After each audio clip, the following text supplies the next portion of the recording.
એનું મહત્વનું કારણ આ દેશ ઉપરથી મહત્વનું કારણ એનું એવું છે કે જ્યારે રામાયણ સમયની અંદર સબરી ભીરેડ નું જ્યારે લગ્ન થવાનું હતું ત્યારે એનું લગ્ન નક્કી થયું ત્યારે એની બહેનપણીએ કીધું કે તારા લગ્નની અંદર બધા ઢોર એટલે બકરા કુકડા બધા ગોઠવી તૈયાર હતા. તો બહેનપણીએ વાત કરી કે તારું લગ્ન માં આ બધા બકરા કુકડાનો ઉપયોગ કરવાનો છે. તો સબરી સવારમાં ઉઠીને 4 વાગે જતી રહી અને ઋષિના આશ્રમમાં ગઈ. પણ તમે એને ખાલી ઝલક બતાવો છો. ઋષિના આશ્રમમાં રહી ઋષિએ એને કીધું કે તને રામ મળવાના છે, રામ તારી એની તપસ્યા કર. કે જ્યારે રામ લક્ષ્મણ આવ્યા અને રામે સબરીએ એમ કીધું કે હે પ્રભુ મને આશીર્વાદ આપો. તો સબરીએ એમ કીધું, રામે એમ કીધું કે આ દુનિયામાં સૌથી પવિત્ર નદી ગંગા નદી છે, પણ તારી ભક્તિ એ ગંગા નદી કરતા તારું ઊંચું સ્થાન છે એવું ભગવાને સબરીને કીધું કે ગંગા નદી કરતા તું પવિત્ર છે. હું રામ જેવો રામ તને શું આશીર્વાદ આપું. તો આ ભગવાન પણ આપણું મૂળ ગણતો હોય તો આપણે છેલ્લો આપણો સમાજ આ દેવામાં ડૂબી ગયો છે. એમાં તમને મિત્રો આ તો આંકડા પરથી તમને ખબર નહીં પડે, હું તમને એની ઝલક બતાવી દઉં. ધાનપુર તાલુકામાં 35% બાળકો ભણતા નથી. એનું કારણ તમે શોધ્યું નહીં હોય. 35% બાળકો ભણતા નથી. 1 થી 8 ધોરણ 35% બાળકો છોડે. 9, 10, 11, 12 ની અંદર 60% બાળક છોડે. કોલેજમાં 2% જાય બાળકો. કેટલા જાય? તો તમે અંદાજ કરો એનું. તમે એમ કહેશો કે આ લગ્નનું બંધારણ અમલ નહીં કરીએ તો તમારે આપણો સમાજને શું થશે? શિક્ષણનું પ્રમાણ તમે અત્યારે જોઈ લો.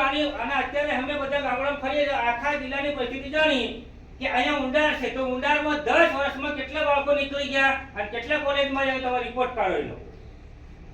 આ બધો અભ્યાસ કાઢશો તમને ખબર પડી જશે કે ખરેખર આ લગ્નનું બંધારણ અમલમાં લાવવું 100% જોઈએ. અને નહીં લાવશો તો એમાં શું થશે કે તમે લખવું હોય લખી લો, રેકોર્ડિંગ કરી લો. આ જૂના બંધારણમાં તમે અમલ કરશો તો 6-7 લાખના ધાર્યા થશે. લગ્નનો ખર્ચો 12-13 લાખ થશે. પેલા વ્યક્તિને 4 લાખ 5 લાખ નોતરું પડશે. જેમ અંગ્રેજ લોકો છે તે સમયમાં સાહુકારો પૈસાવાળા હતા, એ લોકો આગળ હતા. 25% લોકો પૈસાવાળા, બાકીના બધાને તમારે સ્થળાંતર થવું પડશે.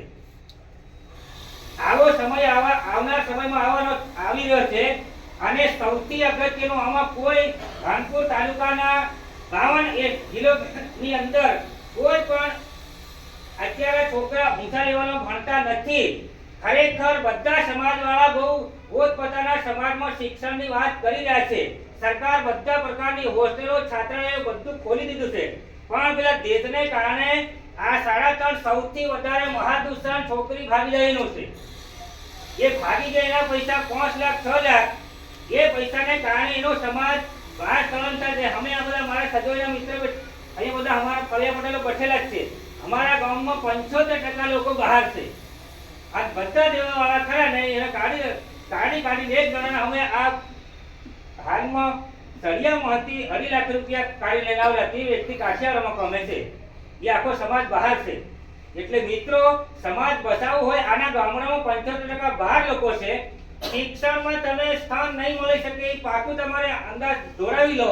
જો સમાજ આગળ આ તમે અમલ કરશો તો આપણે એવું પણ કહી શકાય કે બીએડ કરેલા છોકરા છે જે બીએડ હોય, એમએડ હોય, કઈ પ્રાથમિક ભણતા હોય, શિષ્યવૃત્તિ, આવું આપણે સમાજની અંદર એવું એક ફ્રી કોચિંગ ક્લાસ કરી અને સમાજ સુધારણા માટે બધા આમાં આખા તાલુકામાં 100-200 હોય કે 500 એટલા ટ્રેનિંગ આલી આગળની પરીક્ષા પાસ થાય.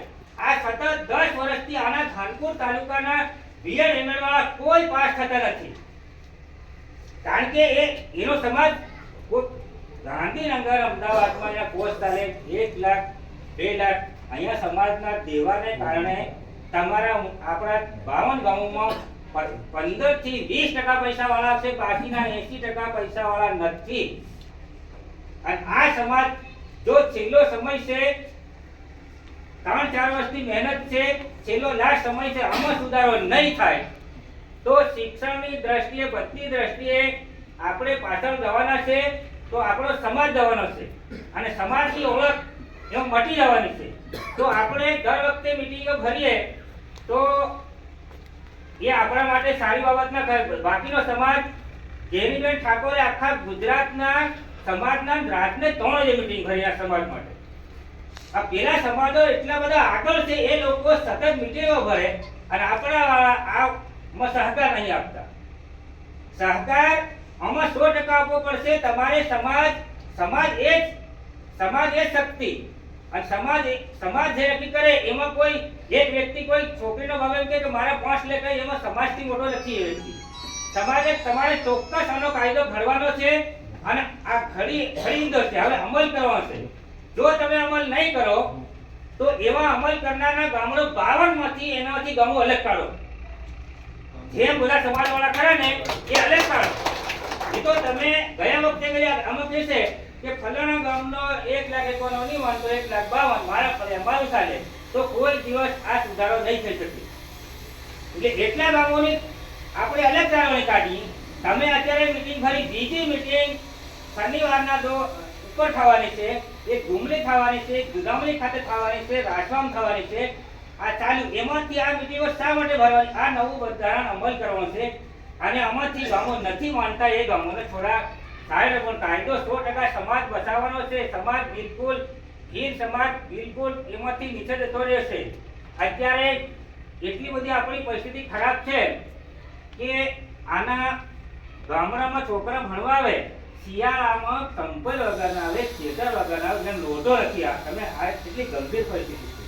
અને તેના ધોરણથી દાખલ થાય, બીજા પોસામાંથી ઉઠી જાય અને બીજા કાઠિયાવાડ વધારે છે તૈના એમના એ ભણવાનું સાહેબ એટલે 5 લાખ ને 3 લાખ કાઢેલા પૈસા તમને ખબર છે, એટલે આ મારથી નહીં ભણાવી શકાય એવી પ્રકારની વાત કરતા હોય. એટલે આ નવો કાયદો પ્રમાણે અમલ કરજો.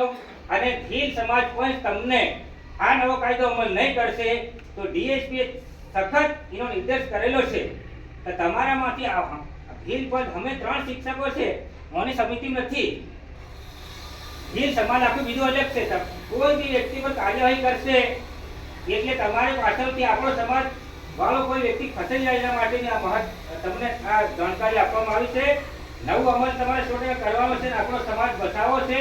તો આપણે 9મી ઓગસ્ટ છાતી ભેરીની ઉજવણી કરશું કે આટલો સમાજ, બાકીના સમાજવાળા ઘણા આગળ નીકળી જાય પણ આપણો સમાજ પાછળ છે અને આગળ લઈ જવા માટે આપણે બધા સાથ સહકારથી આ કામ ઉપાડવાનું છે. અને કોઈ ગામનો કોઈ માનતો નહીં એ નથી. આ સમાજથી કોઈ મોટો નથી. કોઈ ફળિયાનો એક વાઘેવન કે હું મોટો છે, આખા તાલુકા આખો વિશાળ આખો જિલ્લો છે ગીર સમાજ. એ ગીર સમાજ સમૂહ એ જ શક્તિ ગણાય. એમાં એકલાનું નહીં ચાલે. એકલાની વાત કરતો કાયદો તોડશો, દર વખતે મીટિંગે ભર્યું એ કાયદો અમલ નહીં થાય. એટલે આમાં અમલીકરણ કરવા માટે તમારી બધાએ જાગૃત. ખાસ તો આપણે મહત્વનું જવાબદારી ફળિયાનો આગળ ગામનો ધણી કહે ફળિયાનો મેન એને વ્યક્તિને ધ્યાન રાખો કે ધરતી માતા સાંજે પૃથ્વીનામાં સાચરો દેવ કે આ અમારું